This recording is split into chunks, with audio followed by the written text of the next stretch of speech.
I just looking for the record.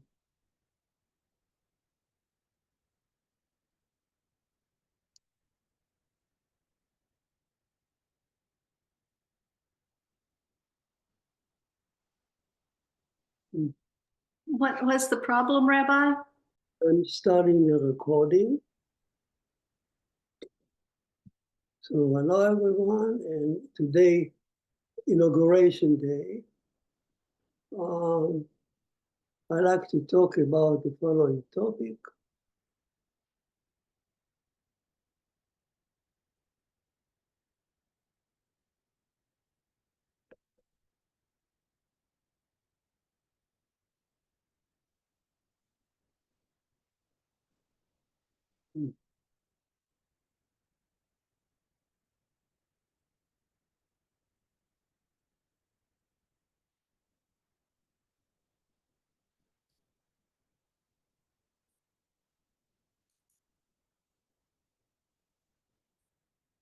The topic should be democracy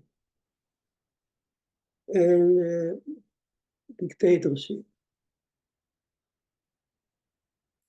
That might fit our Inauguration Day.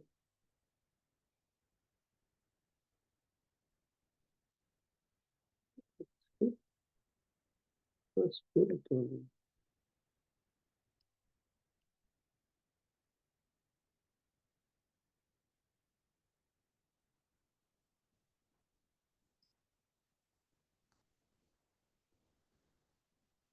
You can stop the recording for a minute. And I don't know why. When I do it myself, it works very well. And here I am in a class, and so much confusion. Let me start again. But first, I want to put on the class. I exercised earlier, and it was working wonderfully. And now I'm completely gone.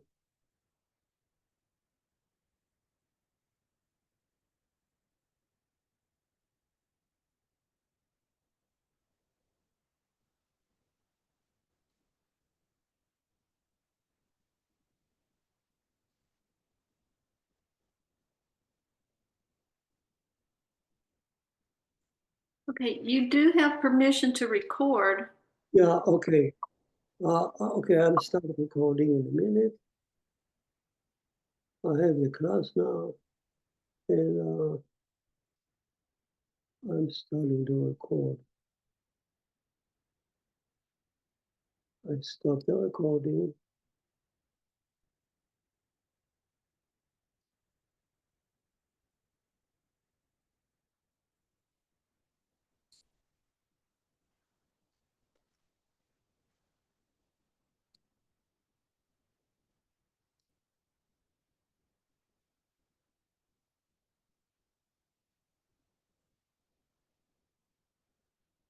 I'm sorry about it.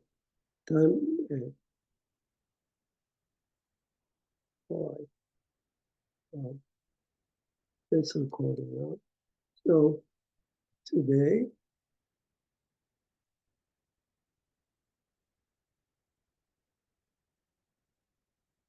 here we are. Okay.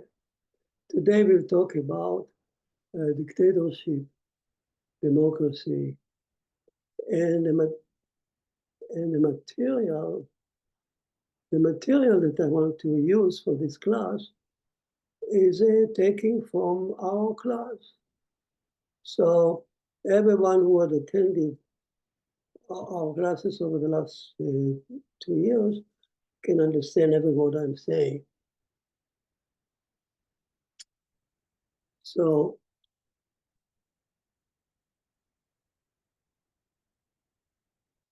what can we say in this wonderful day of inauguration about those topics of democracy, dictatorship, presidency? what does the Torah tell us about things? So as Noachide, as we look at the event of today, what should run in our mind, or what would we advise the president, if so to speak?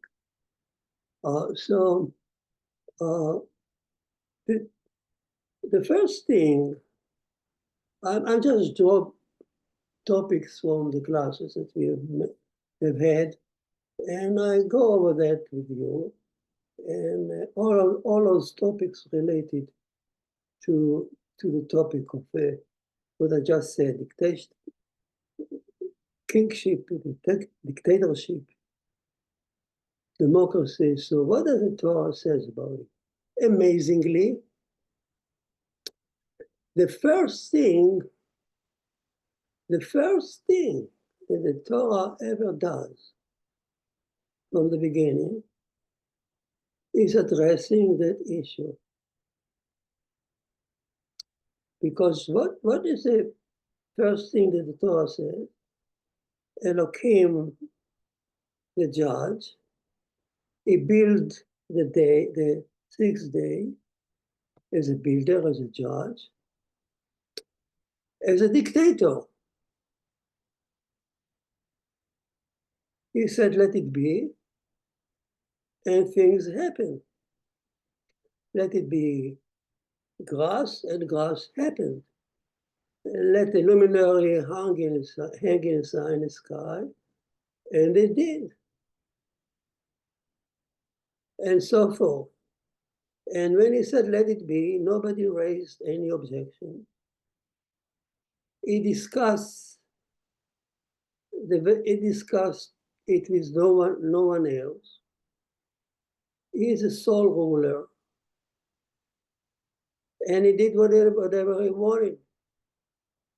Of course, he had a plan, but he acted as a dictator who issued rule orders day after day. 32 times his name appears. Each time he is a dictator.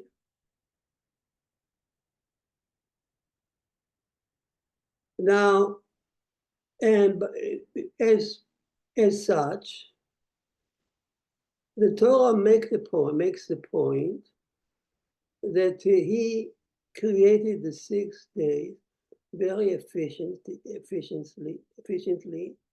successfully. And at the end of each day, he deemed the day, and he said it was good. He was pleased. Nothing was wrong in his eyes. And at the end of each day, if something was superfluous anymore, it was not good anymore for the next day, he got rid of it. If an item, a creature was not good anymore, he eliminated the creature without blink of an eye. There was no mercy. Okay? And that's how he created nature and the universe. 6 day after day, as a dictator, efficiently, and he was pleased.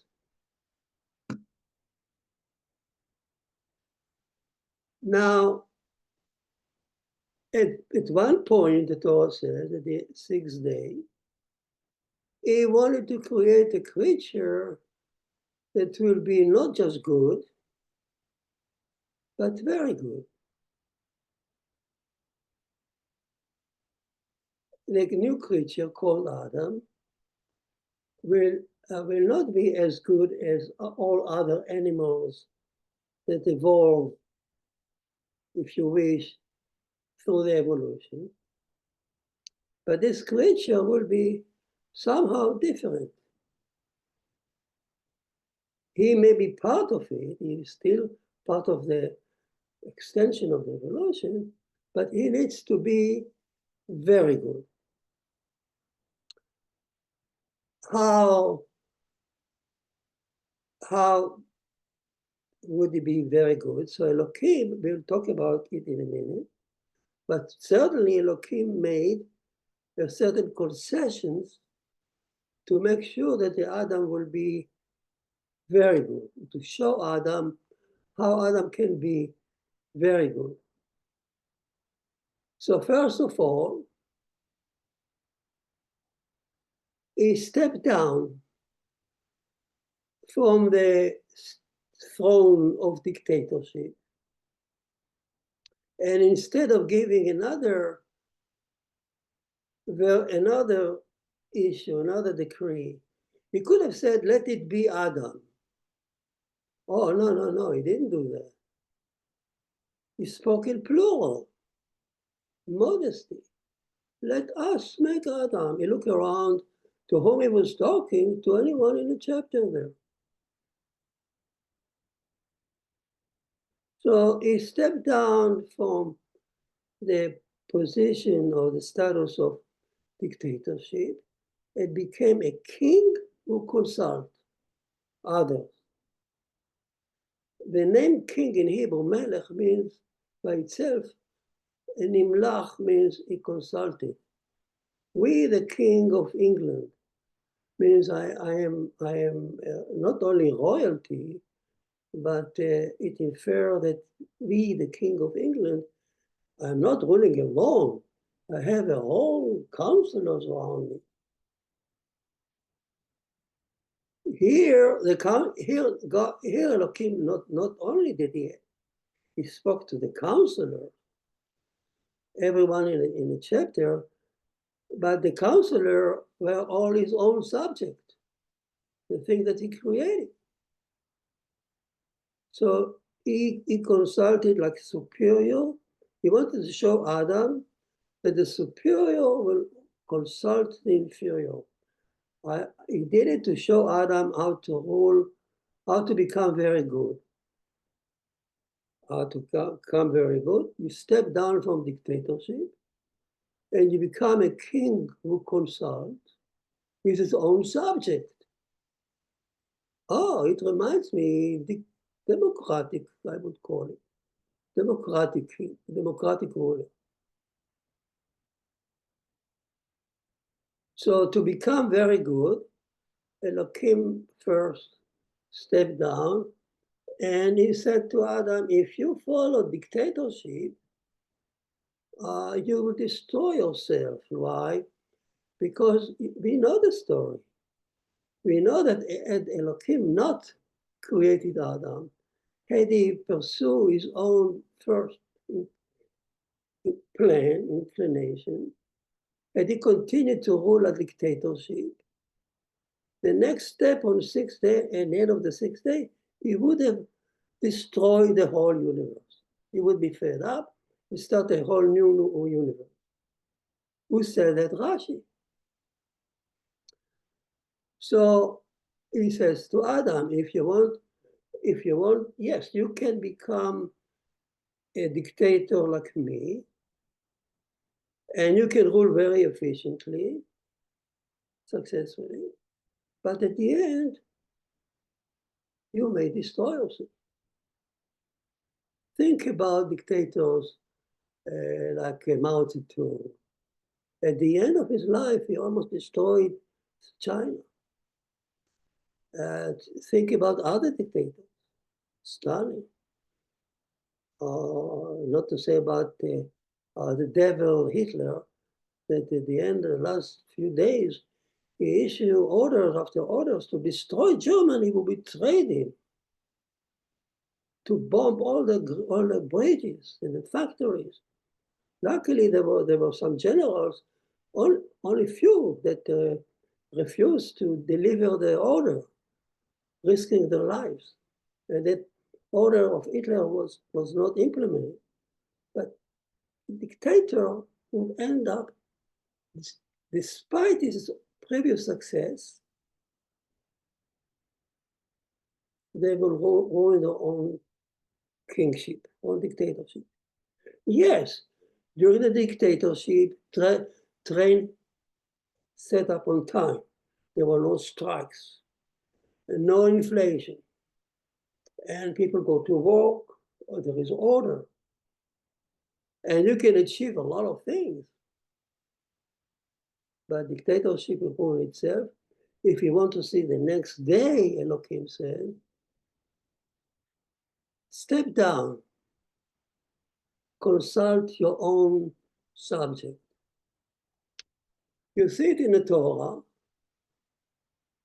follow the same thinking. The Torah says in the Deuteronomy, Somtasim, you should appoint on yourself a king. What I mean, you should, who is a sovereign here? So the sovereign is a public. The public appoints, elect the king, the president, only that on you, so you give him authority that you can fear him. But the authority that endowed to the king, to the president, is from you. You are the sovereign. You elect him.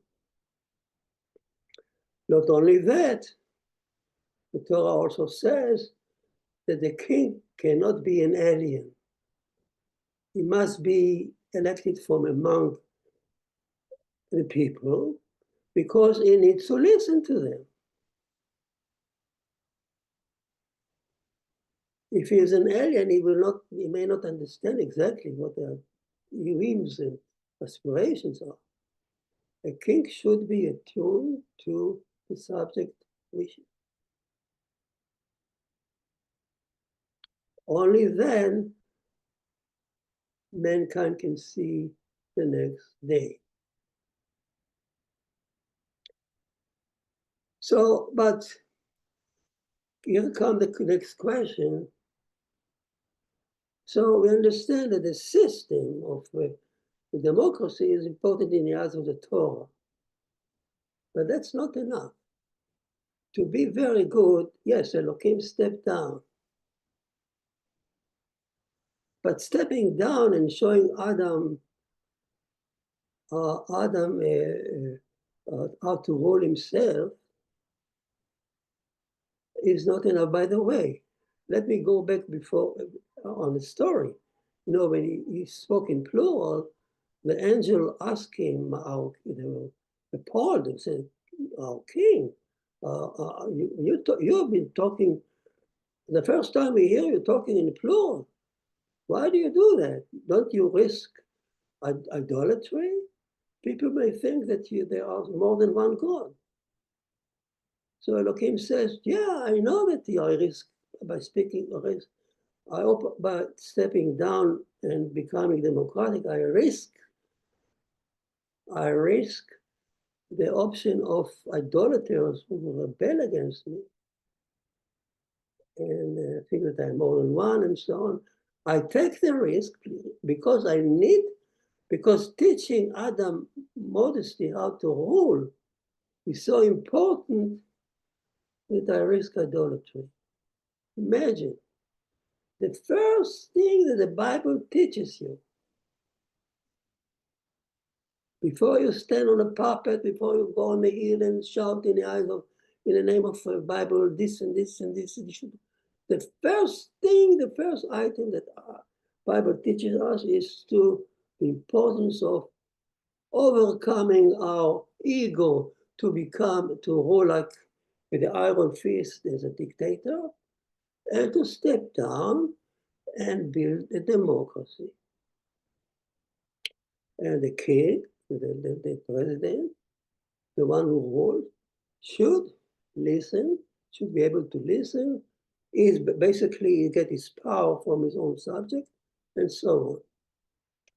By the way, that's the reason why we enthrone ourselves in Rosh Hashanah, our king. We give him the power to be the king, our king.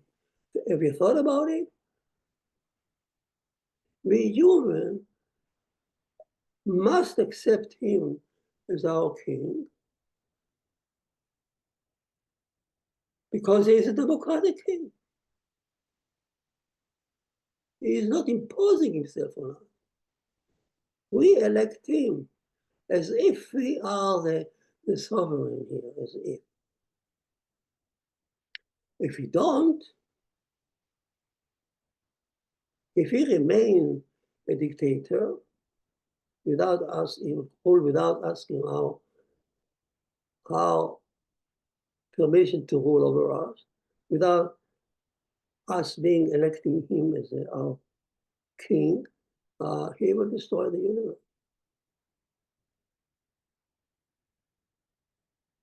Okay, so now we talk about the system, but it's not enough just to be democratic. The question is, what kind of values this king will have? Here comes the story of Nimrod and the Tower of Babylon. In short, after the flood, Nimrod was elected by the people, by the 70 nations, to be their democratic king.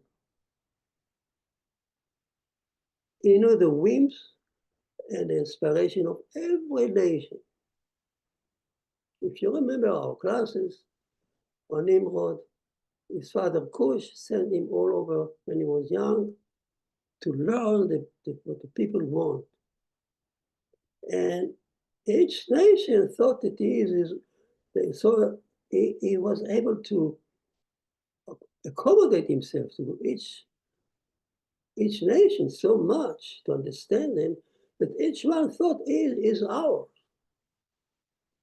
And as Midrash says that that's what the Midrash says. And finally, when he came to power, he understood everything that's going all around him. And he was the ultimate democratic king until a new technology was discovered, the break. They start to build Endeavor, like the Babylonian Tower. All the huge Endeavor. Now people flock and there was order, society. Now there are ranks, hierarchy. You are responsible on the floor, the other one on the corridor, the other one on the wing. So now they have uniforms, they have ranks, one is a general, the salute, there is a hierarchy, and on top of the hierarchy is Nimrod. And his word became the law. He became a dictator without lifting a sword. As the tower went up and up and up to the sky, his position went up to the sky.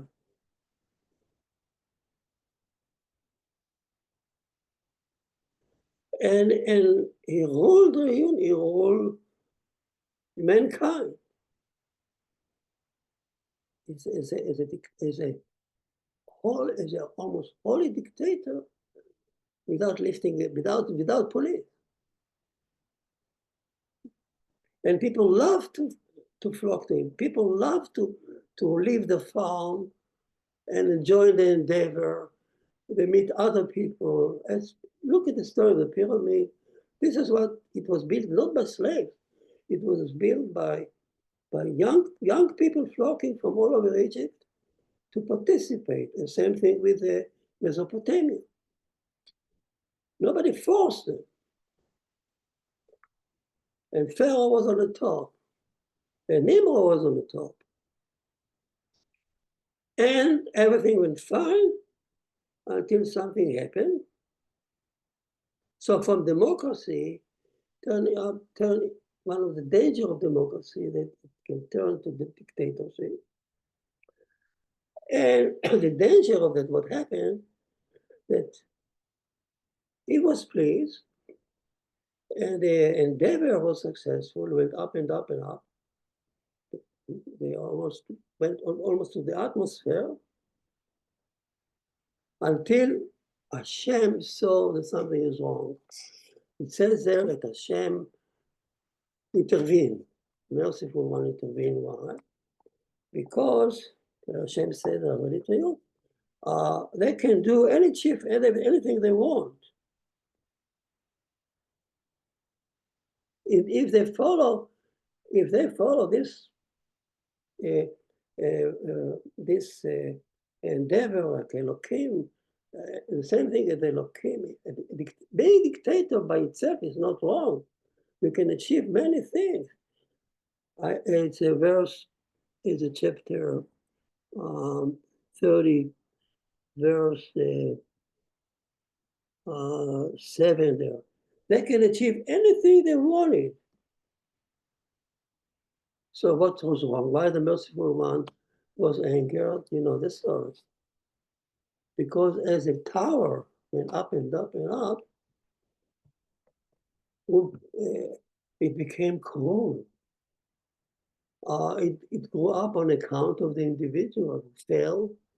And when people fell from the 10th floor, his comrade wept not for the person, but for the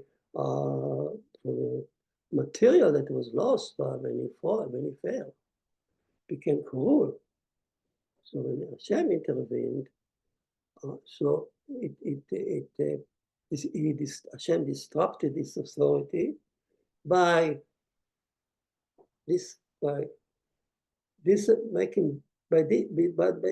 disabling his communication down the line.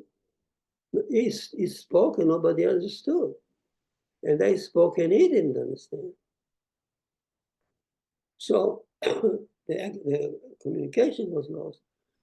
And the dictatorship was built on orders and the memos. And if you are unable to read it, it's gone. So so now we go back to the story. So from that we can learn, first of all, that you can, if you choose to be a dictator, you can achieve a lot. But it becomes cruel. First of all, you can destroy yourself. And even if you switch to even if you reach democracy, you have to be careful that democracy will not be spoiled by corporations that build huge endeavors that can build a fleet to fly to Mars. AI, we are living in an area that unbelievable. We are the Babylonian Tower. We reach the sky now.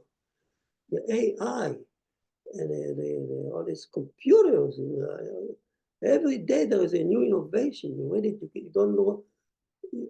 I don't even know what kind of living we have now. What kind of everything we knew, there is physics and everything is gone by the wind. AI, electric cars, robots that can function better than mankind. It's unbelievable, all that in just a few years. We are reaching the sky. We can achieve anything we want. But we have to be careful not to arrange Hashem and her values. And when I'm talking about Hashem and her values of compassion and mercy and all that, I'm not talking about philanthropic action.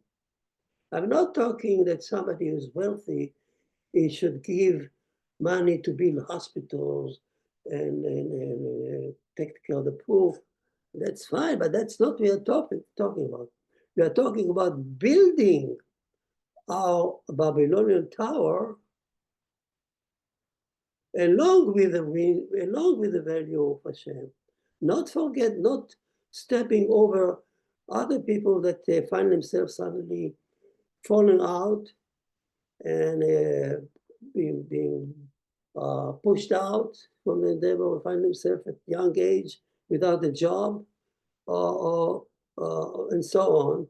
We need to take care of other people if people are wounded or in the process of healing. We should take care of them, not dispose of them.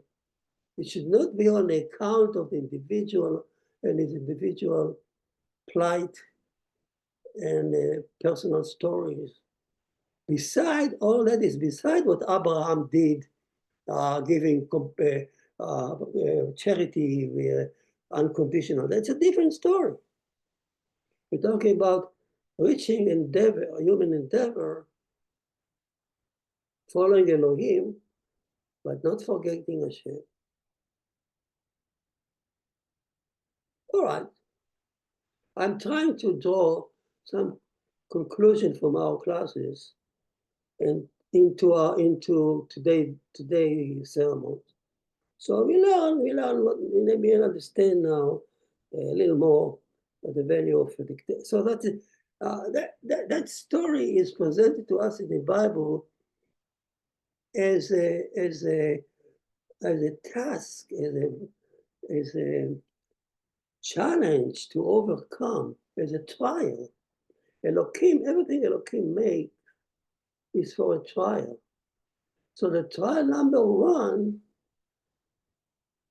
is to rule ourselves with the upper hand and following Elohim ways, or to follow Elohim ways, but to incorporate with it, to participate with it, the value of Hashem. So we are not against material achievement. There's no harm following the Torah. We want mankind, we understand mankind. The wisdom is given to us to achieve things. But the test, the trial is not to behave like an animal, being just good, but to elevate ourselves and to be very good. Okay. So now, what then would the shape of this government should be? You understand we need to develop a government that attuned to the value of the two attributes. But what kind of shape the government should be? We're not talking about theoretical things. We're talking about the real government. For that, we have, God gave Adam commandment number 5, civil order, exemplified in the book of Genesis by the story of Jacob. So this civil order and justice is, what does it involve? What does it comprise of? Of judiciary system, legislative system, and presidential system, executive system. Not more and not less. All from the Bible. How? Judiciary system. Take it from Jacob, for injustice. We discuss it, learn Torah, learn the Talmud, drawing conclusion. But mankind can come up with a fine judiciary system, not just from the drawing from the Talmud. They can do it on their own, because the sense of justice is inside us. And the commandment number 5 tell us in detail, it's a commandment. It's a positive commandment. It's a commandment to step up and do something. All the other commandments are negative. Don't kill, don't commit adultery, and so on. Do not, do not, do not. The only positive one, step up and do something. And by this, you come closer to Hashem. By stepping up and doing something is to establish civil order and justice. In detail, it commands us to set up court in every district. It commands us to put in a court learned justices, not just a person who is nice on the TV, the person who is known to be a just person who knows law. And number 3, as I follow the Rambam, is to set up a loyal, faithful police system that will enforce the law. That's part of the commandment number 5. That's judicial system. What about legislative system? And what about kingship?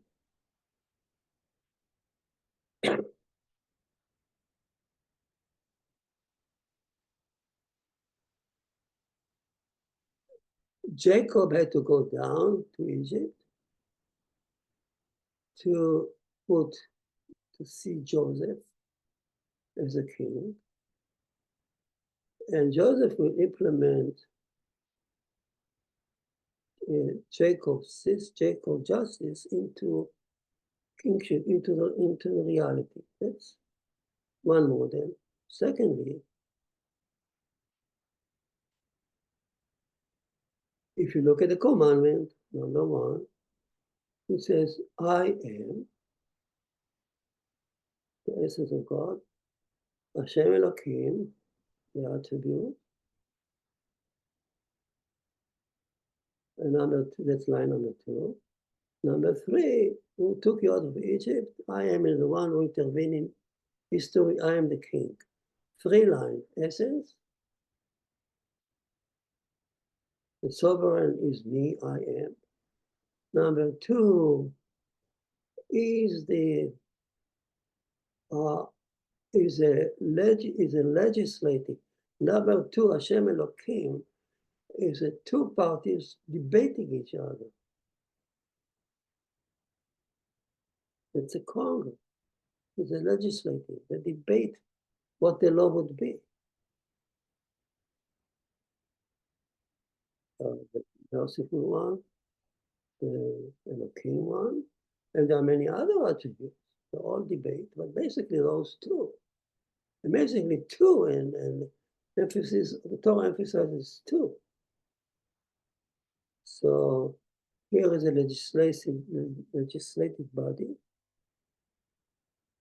of 2 parties debating. The attribute means the way the way of controlling the world, anhaga.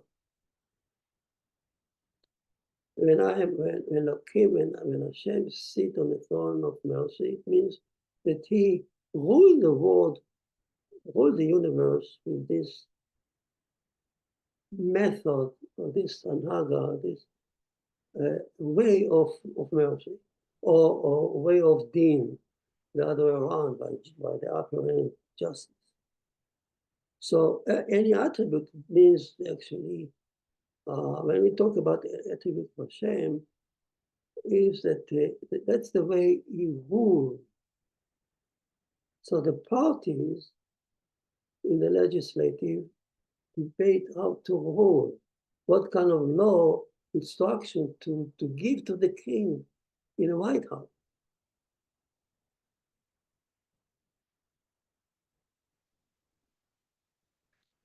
So, in other words, the Torah tells us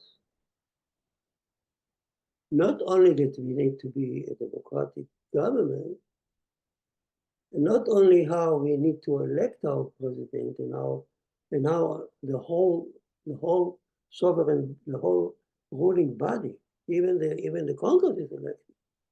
The sovereign is me, I am. In the case of American people are the sovereign. And the Congress is these two parties that debates what to do.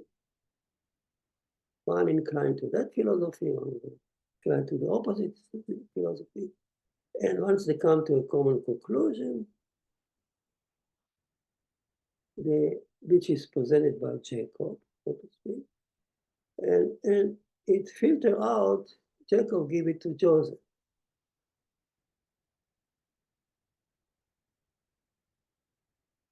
To implement it in the law. So the president draws his instruction from the Congress, and he has a tremendous job. He has to translate those decisions into reality, into the politics of the day. You need to understand what people need, what people want. He has instruction from the Congress, but the Congress sometimes doesn't really attune to the fine detail of what people really need. That's the job of the president. He knows how to execute it successfully to reach the goal of the country. Tremendous job. So he needs no instruction, but he himself needs to be one who understands the two sides of him. On one hand, he gets the instruction from above. On the other hand, he needs to know how to implement it in a democratic way. To please his own, to please the real sovereign, which is the one who elected him, the public. He needs to be that kind of Nimrod before he became a dictator.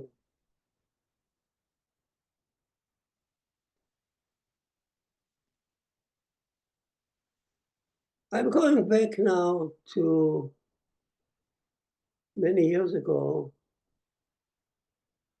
Wendell Jones standing there. This was the last speech he gave. Not a big crowd. We have a small room, relatively small room, maybe 50 people. Closest to him. He was already sick. He could hardly stand. He could hardly speak. I remember walking around him in the whole convention. And usually we laughed, we spoke. He was sitting depressed. And here comes the moment he's in this small room. He stood up and asked to speak. Or he was planning to speak. Suddenly, he regained his old maneuver, old tone, strong voice that usually infiltrated your heart, the sincerity and the love of Hashem that he had. And he spoke. He had a few pages printed, and he read them. His voice was strong, maybe recorded somewhere. I have the pages in my home right here. I asked him, he gave me the paper that he held here on the shelf here behind me. 6, 5, 7 pages.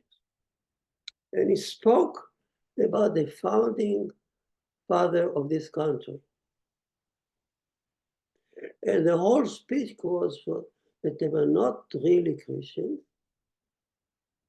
maybe exaggerated here, But basically, he quoted many of the founding fathers, the Templars, whatever they were, but they believed openly in the seventh commandment of Noah. And when he spoke about it, he was so enlightened. He was like an old vendor. And he told us how the whole area, I call it,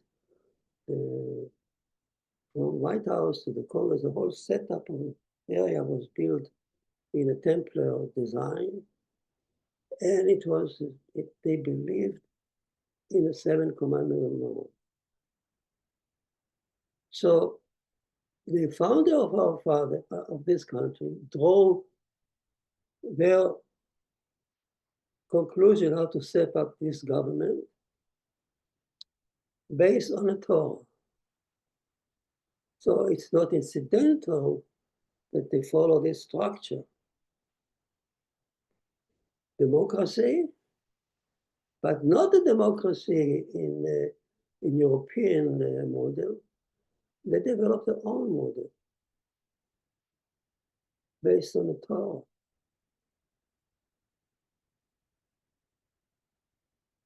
He almost wept when he said that. I remember I was very close to him. And he said this is the first country in the universe that recognizes the seventh commandment and based is the government on the seventh commandment. No other country has followed that path. After him, it was actually before. I don't know, before he passed away, President Bush, the first Bush, the father asked the Congress to pass the resolution that the moral law of this country is predicated based on the seven law of Noah. I have it on my site there, internet. President Bush, famous one, declaration signed by President Bush and declared by the Congress. The first country in the universe that openly recognized the seventh commandment of Noah as a moral base of this country. And as we dive it into detail more and more, I just presented the surface. But as we dive into it more and more, we can see how deep it goes.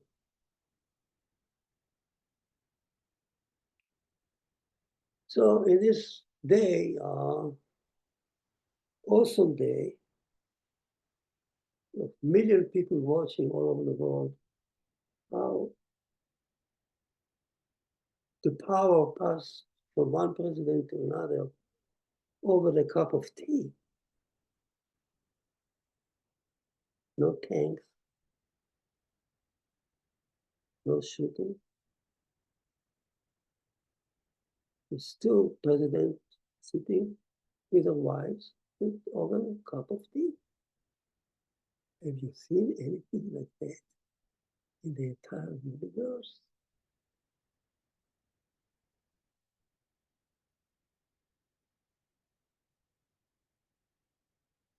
So let the Torah guide us, continue to guide us to a different world so that we can become not just good. It's easy to get good in an okay way to build efficiently all kind of system. The fight is to achieve things, not forgetting or also to say incorporating the value of Hashem into this endeavor, and to move on to become very good and to see the next day. Voila. Any remark or question you want to add?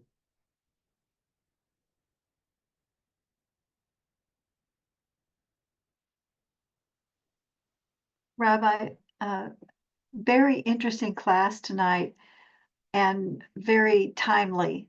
I really appreciate the discussion and the mention of Vendel Jones. It was nice to remember that, and the Congress passing the resolution about the 7 Noahide laws. That was nice to remember too. So thank you very much for bringing those back to our attention. Mhm. Yeah. Thank you. Anyone else to add? James, go ahead if you're ready. Okay, Rabbi, I'm going to go all the way back to the beginning of your presentation. How can I defend myself against Unitarian Christians when they point out to me that Hashem used the pronoun us? Unitarian Christians would say, see, he's talking about a Trinity. About How can I defend myself? About what? Talking about what? I'm sorry, I don't understand. What do they say? The Trinitarians, they're saying that the Jewish people, or in the Torah, let's just say the Torah says in the beginning there was Adam and Eve, and before they were created, Hashem used the term, if I'm correct, us, a pronoun us, and you mentioned that in the beginning of your presentation. I wish I could be more scholarly about my question, but that's the best I can do in the moment. The classical teaching from the time of Moses is that the word plural, when Hashem spoke in plural, he did it to teach Adam modesty, and he risked by doing this, he risked idolatry. He opened the door, Rashi said it, he opened the door for idolaters to take those words in plural and to think there are more than one God. So whoever tell you that us is plural, God, 1, 2, or 3, or 4, or 5, or 6, is falling into the trap of idolatry. And Elohim made us to stand trial. You need to understand. People think that God created us just to shower on us goodness and love and love and love. They forgot that Elohim, the model, because they don't know what Elohim is. He doesn't say God created. He says the judge created the heaven and earth. What does it mean, judge? When a judge creates the universe, the universe and Adam and Eve, he created them to stand judgment. That's the purpose of our being here. We stand the judgment. Otherwise, he won't create us. And judgment number 1 in chapter 1 is first, as we said, if you don't follow let me put it, when he spoke in plural, the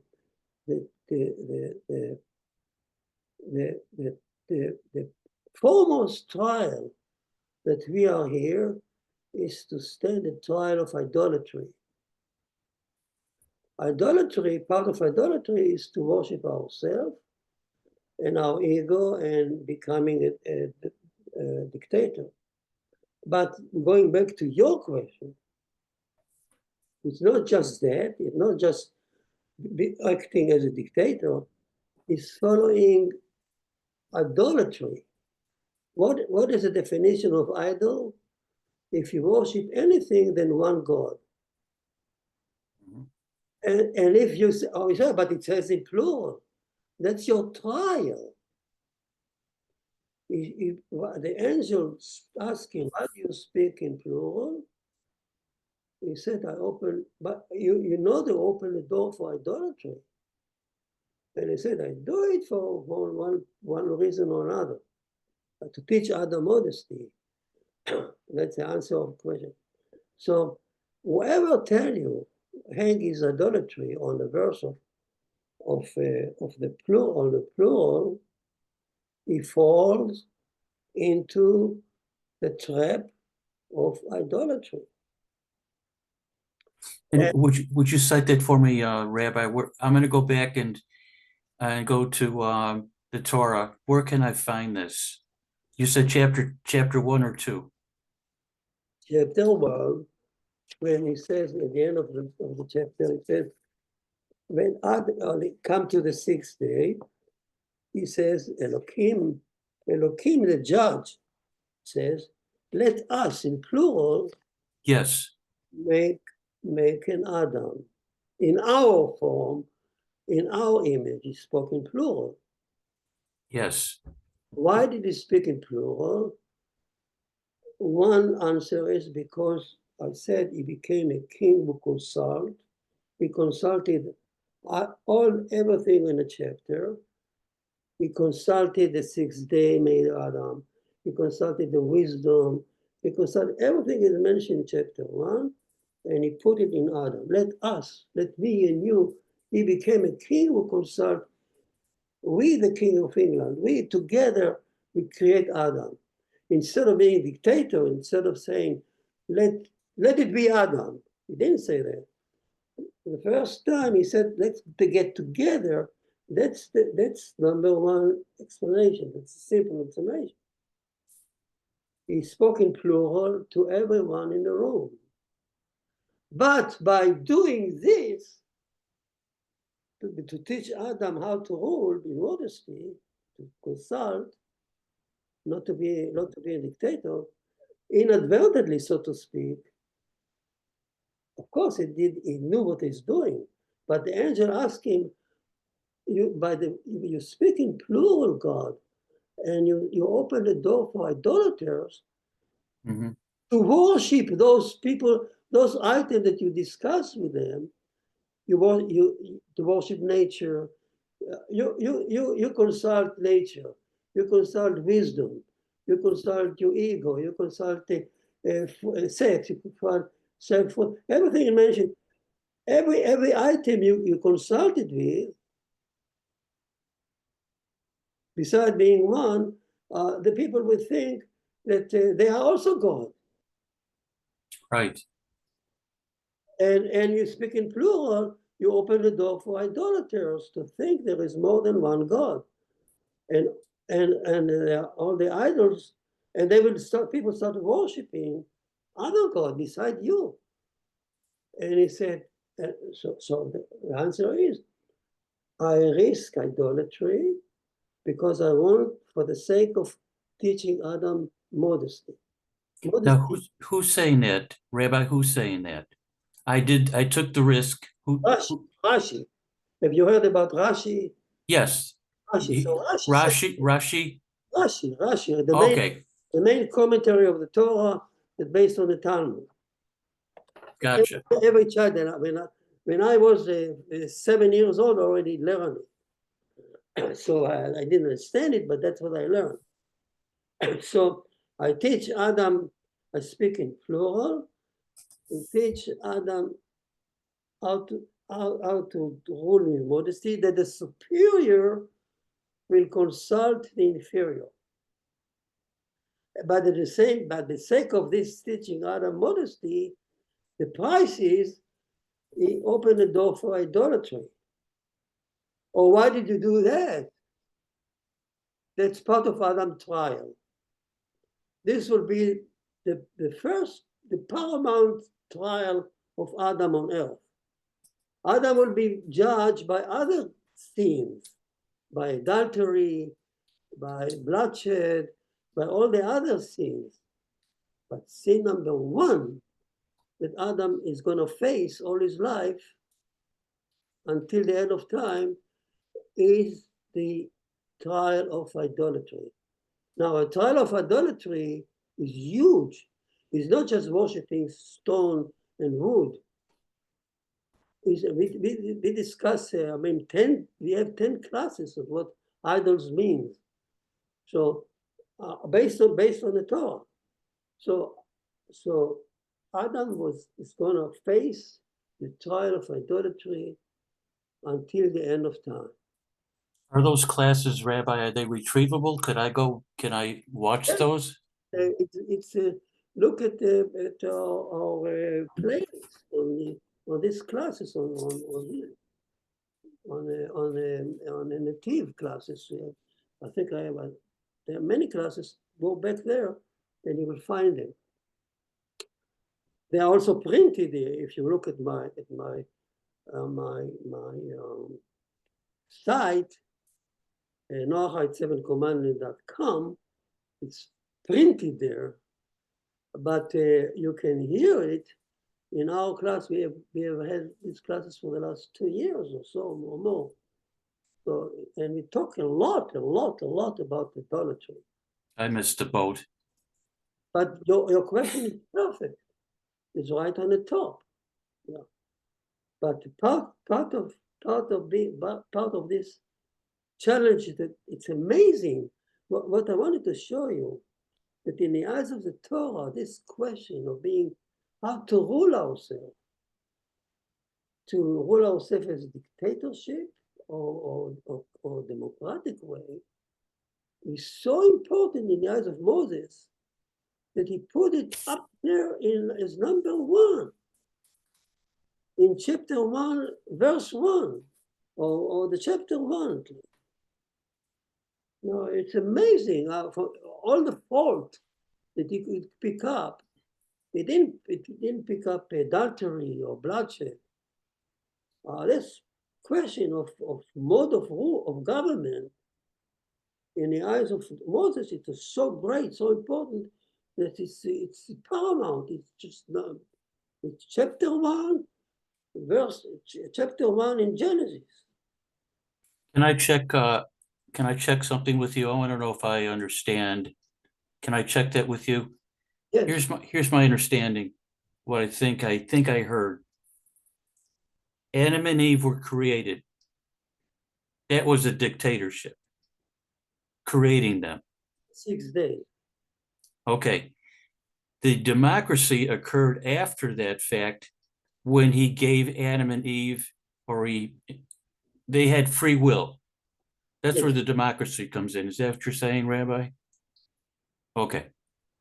I got it. At least I think I do. Without free will, there wouldn't be a point for a trial.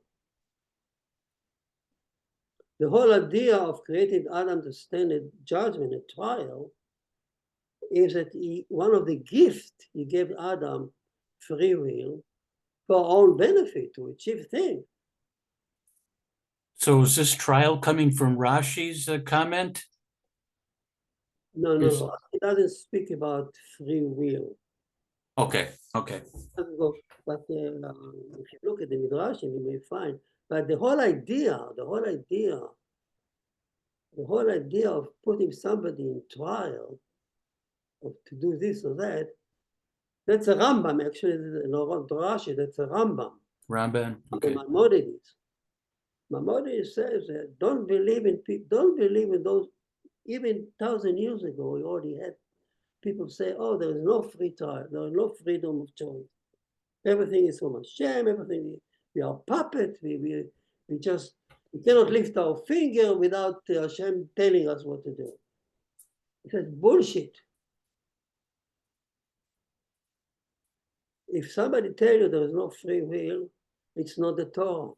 The Torah tells us that every person comes with the free will to choose to become righteous or wicked. So I'm on trial today. Yes, In all my life areas, I'm on trial. It's up to me. me too, and also she, I think she is also. Every one of us are born here to stand a trial. And the trial is every Rosh Hashanah. Hashem open the book and read whatever we did over the year, decide what to do next.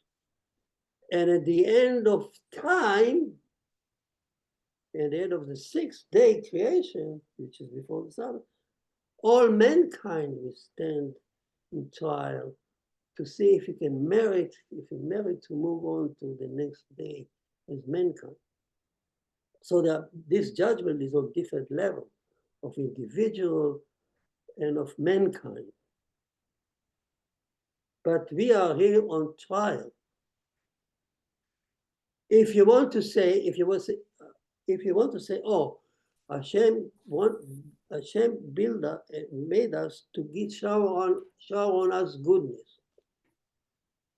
But this goodness can be unconditional, like babies. I give babies unconditional love, love, love, love. But more enduring, more meaningful is a goodness that comes to you by merit. Merit? Merit. Merit, M-E-R-I-T. If you deserve it, it's a higher, if you deserve it, the goodness, it's more meaningful than goodness that shower on you as a baby. Isn't it out of my choices? Isn't that how I merit it? If you overcome your evil drives and follow and choose to follow the Torah, Hashem law, the 6th law that I gave to Adam, if you follow them and you get merit, you get point, and he shower on you goodness because of that, that goodness has a more meaning than had you stood before him as a baby crying, Hashem, give me goodness because you love me. Because one is humiliating, if I use the word of Kabbalah, if I shower on you unconditional love, I actually humiliate you. But if I shower on you goodness, you did something good for me. Boy, that's an interesting concept. That's the base of the Torah. That's the whole Torah. If you shower on me unconditionally, it's humiliating. Yes. But if I call it, merit it, that's a great thing. Kabbalah call it bread of shame, shameful bread. Caligula used to throw bread into the Colosseum. Unconditional, I love you all. Take my bread. But if I get goodness from Hashem because I merited it, it's more enduring and more lasting and more mature. Hashem treat us, especially Noahide, always says that Noahide are not babies. Noahide mature human beings. As mature people,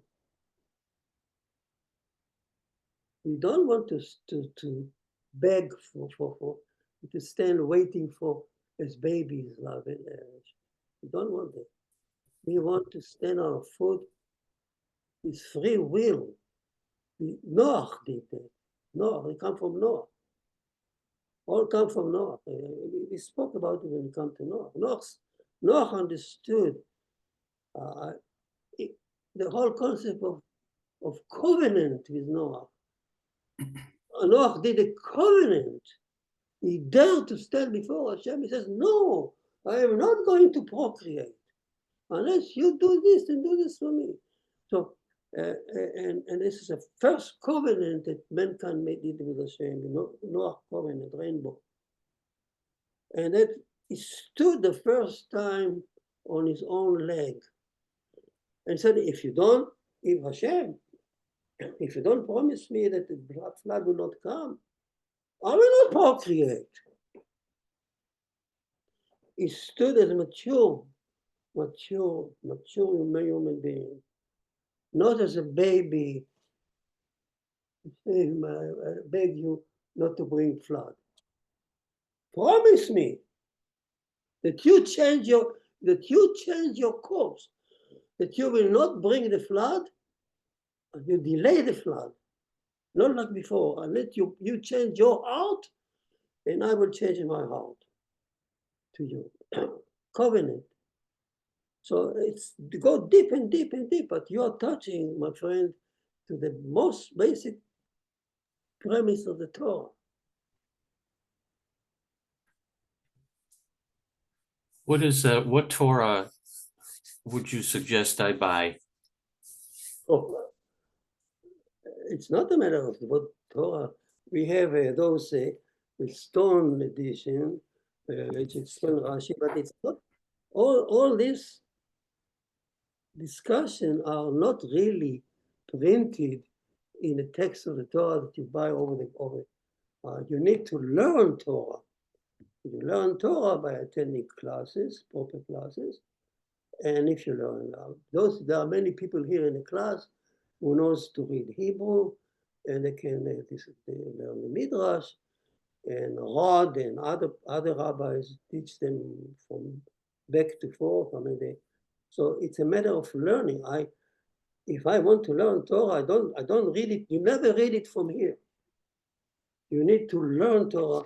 You need to read the Talmud. You need to read the Mefarshim, the commentaries, and you need to say it's a learning. It's a learning process. You cannot just read it from a book over the shelf of Torah text. No. There is a whole oral Torah that you need to learn. Oral Torah will all these ideas that they are not printed, but they come out from Torah. This was astounding. just astounding, the class tonight. God will make you a king one day. It's inauguration day. So you are being inaugurated today. The dog.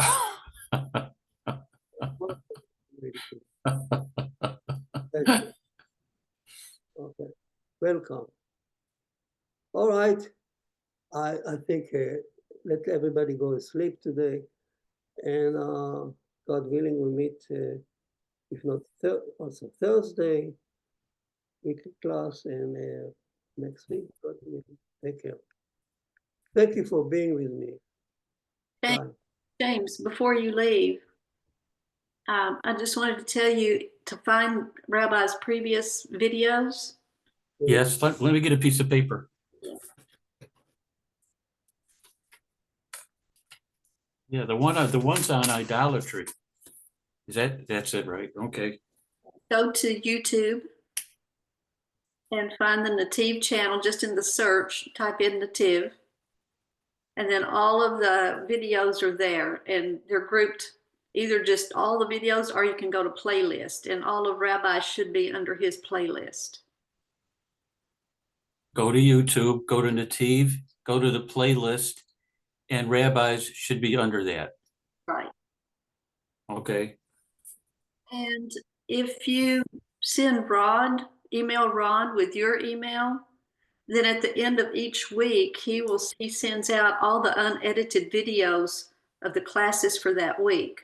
Now, what you see on YouTube are edited. It doesn't have the comments and the discussion we have after the lecture. But if what he sends out in email will be everything, what you and Rabbi just talked about and the whole lecture.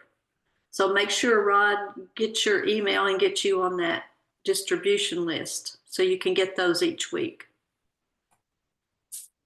Okay, that sounds good. All right, well, Rabbi, where are you located, Rabbi? And Where do you live? Atlanta, Georgia. Oh, good. So it's not too late for you. Holy city. Wonderful. Thank you, Rabbi. Thank you, Sandy. Bye. Thank you. Bye now. Probably see you tomorrow night.